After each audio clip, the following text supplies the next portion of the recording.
first teaser trailer for Spider-Man Brand New Day just leaked, and it is absolutely insane. Before we go any further, this is going to be your spoiler warning for Spider-Man 4. If you don't want to be spoiled, now is your time to click off of the video. So we start off this trailer with an establishing shot of New York City, while New York I Love You by LCD sound system starts playing in the background. We get two shots of Peter Parker in his apartment from No Way Home, one where he's sitting on his bed, and another where he's opening up a cabinet, before we get a narration from him saying, "Hi, my name is Peter Parker. You don't remember me, but we used to know each other. Something bad was going to happen, and the only way to make it stop was to make everyone forget about me." Very quickly, before we go any further, if you're new around here, go ahead and hit that subscribe button and turn on those notifications. We are very quickly approaching 300,000 subscribers, and my goal is to hit that by the time that Spider-Man Brand New Day releases in theaters. While Peter is saying this, we're getting unfinished VFX montage shots of iconic Spider-Man comic covers, the first one being Boomerang from The Amazing Spider-Man number 345, followed by The Spectacular Spider-Man number 1 featuring Tarantula, and of course Amazing Fantasy number 15, Spider-Man's debut comic, which for Homecoming, they had already recreated this once. We did not see it in the film, but it was a poster that was made. So I'm glad that we're finally going to get this on screen. We also have a comic cover being recreated later on in the trailer, and that is of Ultimate Spider-Man number 3, where Peter is doing his laundry with the Spider-Man suit in the foreground. Peter then continues to say, "I'm not just Peter Parker, I'm Spider-Man." And sometimes Spider-Man has to do the hard thing, even if it breaks Peter Parker's heart. And while this is happening, we see Peter running maskless in his suit on top of a rooftop, followed by him fighting an army of masked ninjas in red comic accurate costumes.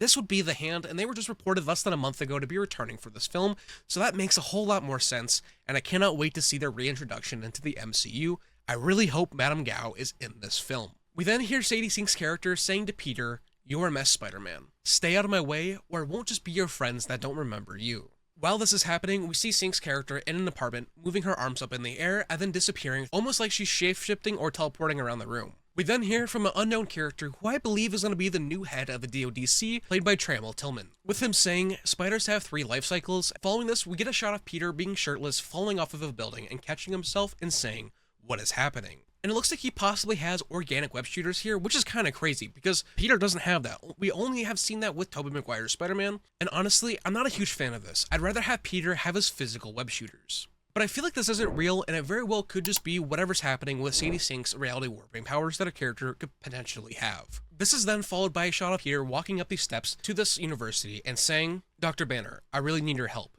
And Bruce replies, "You're not one of my students, are you?" Now this confirms even further that the Hulk is going to be making an appearance in this film, and that Banner is now working as a professor, most likely at ESU, but it also very well could be Grayburn College, where in the 2008 Incredible Hulk film, Samuel Stern's the leader, had worked there as a professor in cellular biology. And I think this very well could tie into the film. I don't know if he's going to be the one that created the spider that bit Peter, but I definitely think he has a hand, or Bruce even has a hand, in that origin story. Second to last, we get some action shots of Spider-Man swinging throughout New York City, him riding on the tank that we had seen from the set photos in Glasgow, with some explosions as Spider-Man swings past the camera, with New York I Love You playing, before the Spider-Man Brand New Day logo comes into frame. And that leads us into the final 2 shots of this trailer, the first one being the Punisher shooting his AR towards camera with Spider-Man in the background, before we cut to Peter where he says, "Frank, what are you doing here?" And the Punisher replies, "I'm saving your ass, kid. Can't you see that?" And then lastly, Peter says, "God, you're so annoying," followed by the July release date coming up on screen and ending this trailer. Now, this is a lot to unpack, but before you go ahead and call this fake, Sony has been striking down everyone showing this trailer like crazy. Even more so than Marvel when the first teaser trailer for Avengers Doomsday leaked online. Sony has been going absolutely nuts with the copyright claims to get this scrubbed off of the internet. And they would not be spending the time in doing this if it wasn't real and if it wasn't actual footage that we're seeing here. And this makes me feel like we're back in the No Way Home times where we had gotten the first leaked trailer and a day later, Sony dropped the full trailer for us all to see, but I don't think this is going to happen here. Most likely, this first trailer is going to be releasing with the Super Bowl, during or before it, and that'll be where we publicly get this full trailer. So luckily, we won't have to wait that much longer. With all that being said, I'd love to hear your thoughts on this in the comments down below. I'm incredibly excited for this film, and this trailer, even though it was extremely blurry and grainy and some of it was blacked out, got me extremely excited for this film, more so than I already was, and I didn't really think that was possible. But without further ado, it's been Caden, or Cantina Talk, and I will see you in the next one.